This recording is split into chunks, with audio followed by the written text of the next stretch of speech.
1999. The geopolitical fracture. Russia, Ukraine, USA 1. Ukraine. Survival, multivectorism, and sovereignty. For Ukraine, 1999 was a year of balancing on the edge. The primary goal was to preserve independence amidst a brutal economic crisis and mounting debts, while maintaining its status as a bridge between the East and the West. Internal politics and the election. The entire year was dominated by a fierce presidential race. Leonid Kuchma utilized Red Scare tactics, similar to the 1996 Russian elections, to frighten both the West and local oligarchs with the potential victory of communist leader Petro Simonenko. This granted Kuchma a carte blanche from the U.S. for his domestic actions in exchange for a continued pro-democratic vector. Kuchma won the second round, securing a pro-capitalist course and preventing a leftist turn toward a union with Russia similar to the Belarusian model. Russia relations, legitimizing borders. The crowning achievement was the official enactment of the Big Treaty on Friendship, Cooperation, and Partnership on April 1, 1999. Ukraine received formal legal confirmation from Moscow that Crimea and Sevastopol were Ukrainian territories. At the time, this appeared to be the final resolution of all territorial disputes. The nuclear deal. Two 160 and two 95 ms, gas for weapons. The 184th Guards Heavy Bomber Aviation Regiment was stationed in Pryluki. As of 1999, it housed 19 Tu-160s, the most advanced strategic bombers at the time. Ukraine desperately needed to resolve its gas debt of approximately $2.8 billion. In Ukraine's interest, Kyiv insisted on a debt swap scheme. In October 1999, the transfer of 8 Tu-160Rs and 3 Tu-95 ms bombers, along with 575 Kh-55 cruise missiles, to Russia's Engels Air Base began. This effectively wiped out $285 million of debt and prevented an energy collapse during the winter, while offloading weapons that were prohibitively expensive to maintain. Shadow tech exports and the defense industry. While official disarmament was underway, Ukrainian design bureaus and plants like Yuzhmash continued to service Russia's Voyevoda, Satan, missile systems. This brought much-needed hard currency into the collapsing defense budget. U.S. relations. Ukraine was in dire need of IMF loans to stabilize the hryvnia. Kyiv actively promoted these charter on a distinctive partnership with NATO. Even during the NATO bombings of Yugoslavia, Ukraine did not sever ties with the alliance, continuing joint exercises like Peace Shield to secure its status as a key strategic partner for the U.S. in the region. 2. Russia, the changing of the guard, white swans, and the Kosovo teeth. For Russia, 1999 was the year of a historic pivot. The country shifted from trying to integrate into the Western system to a hardline defense of its own geopolitical interests. Operation Successor and Yeltsin's exit. In August 1999, Boris Yeltsin appointed FSB Director Vladimir Putin as Prime Minister, openly naming him his successor. Against the backdrop of the apartment bombings in Moscow and Volgodonsk and the start of the Second Chechen Campaign, the Kremlin lobbied for the image of a young, decisive leader. The December 31st climax. Yeltsin recorded a televised address where he uttered the now legendary words, "I am leaving. I have done all I could. I am leaving not for health reasons, but because of the cumulative weight of all our problems. A new generation is taking over. a generation of those who can do more and do it better. This marked the end of the 1990s era and the transfer of the nuclear briefcase to Vladimir Putin, ensuring immunity for Yeltsin's inner circle and centralizing state power. The Atlantic U-turn, Primakov's loop. On March 23, 1999, Prime Minister Yevgeny Primakov was flying to Washington. Over the North Atlantic near Newfoundland, he received a call from U.S. Vice President Al Gore.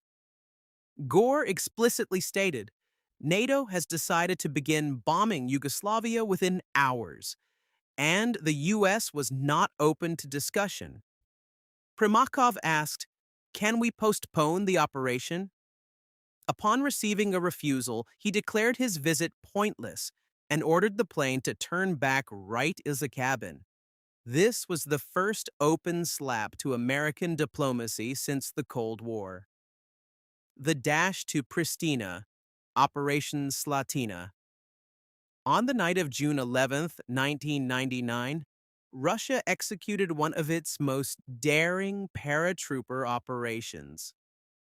A consolidated battalion of the VDV, 206 troops in armored vehicles and trucks, made a 600-kilometer forced march from Bosnia to Kosovo in just hours.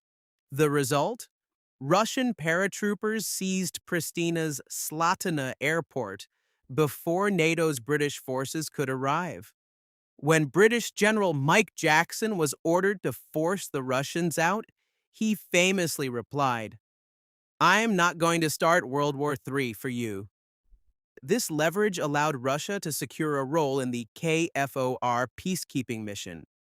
The nuclear triad interests. Russia took a pragmatic approach to Ukraine's debts.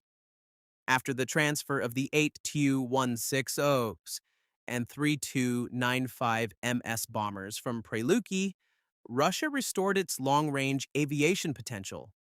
By the end of 1999, Russia had 15 combat-ready White Swans, Tu-160s, allowing Putin to resume strategic patrols near NATO borders. Interests toward Ukraine. Moscow lobbied hard for two things: securing control over the Ukrainian gas pipeline system, GTS, via debt repayment mechanisms, and extending the lease for the Sevastopol naval base to block NATO from the Black Sea. 3. USA Pax Americana, the global big stick, and domestic turmoil. In 1999, the United States stood as the world's sole superpower, lobbying for a unipolar world where its interests stood above international law. Domestic policy, the impeachment drama. To be clear, impeachment was voted by the House, but Clinton was not removed from office. On January 7th, the Senate trial began regarding charges of perjury and obstruction of justice, the Monica Lewinsky scandal. The outcome on February 12, 1999, the Senate acquitted Clinton, 45 guilty versus 55 not guilty on the primary charge. Emerging from the scandal politically wounded, Clinton needed to project an alpha image, which accelerated the decision to bomb Yugoslavia, a classic wag the dog tactic to shift public focus.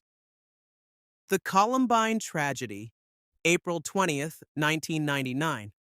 The mass shooting, 13 dead, changed America forever, forcing a push for stricter gun control and influencing a wave of aggression in popular culture, which indirectly fed into the atmosphere of strength the U.S. projected globally. The Balkan Campaign, Operation Allied Force, the largest military action in Europe since 1945. The bombing lasted 78 days, March 24th to June 10th. Why no UN? The U.S. ignored the Security Council, knowing Russia would veto the move. This set a precedent for NATO's right to attack a sovereign state without a UN mandate. Over 38,000 sorties were flown, and 14,000 bombs and missiles were dropped, including cluster munitions and depleted uranium rounds. They targeted bridges, factories, and TV centers. The official reason was protecting ethnic Albanians, while the reality was the dismantling of Serbian influence and the establishment of Camp Bondsteel, one of the largest U.S. bases. The talent vacuum, intellectual expansion. 1999 saw a record number of H-1B visas issued to specialists from the former Soviet Union.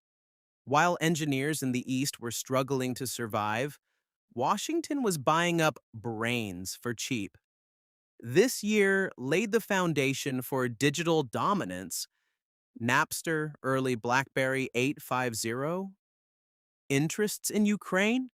Washington actively cultivated Kyiv to prevent a pivot back to Putin's Russia. A NATO information center was opened in Kyiv. U.S. advisors lobbied for the privatization of the power grid by Western capital. Nuclear finishing. Beyond the plains, the U.S. lobbied for the physical destruction of SS-19 and SS-24 missile silos in Ukraine. It was vital for Washington that by the year 2000, Ukraine would be physically unable to restore its missile shield. 4. 1999. Summary. The geopolitical divide. This year didn't just end a decade, it built the foundation for the 21st century global architecture. Ukraine's outcome. A successful test of statehood. The main achievement was the big treaty securing borders. The cost was the loss of strategic aviation and non-nuclear status in exchange for debt relief. Russia's outcome. A moment of awakening. The transition to Putin and the resolve shown in Kosovo proved Russia would no longer be a passive observer. The return of the two 160s restored its status as a global military power. U.S. outcome solidification as the global sheriff. NATO's eastward expansion and the use of force in the Balkans without UN approval established American security as the dominant model in Europe. The tech talent influx ensured digital leadership for decades. 5. Conclusion and teaser. This concludes our breakdown of 1999. We have meticulously reconstructed the image of this intense year, which served as the final chord before a new era. It was a time of ultimate pragmatism and hard decisions that forever changed the balance of power between Ukraine, Russia, and the United States. If you enjoyed this deep historical analysis, be sure to hit the like button and subscribe to the channel. Your support inspires us to create even more high-quality and detailed content. Don't miss our next episodes. We are moving into the 2000s, where the stakes get even higher and the history even more fascinating. The year 2000 is coming with new leaders and new challenges. Stay with us. The most important parts are still ahead.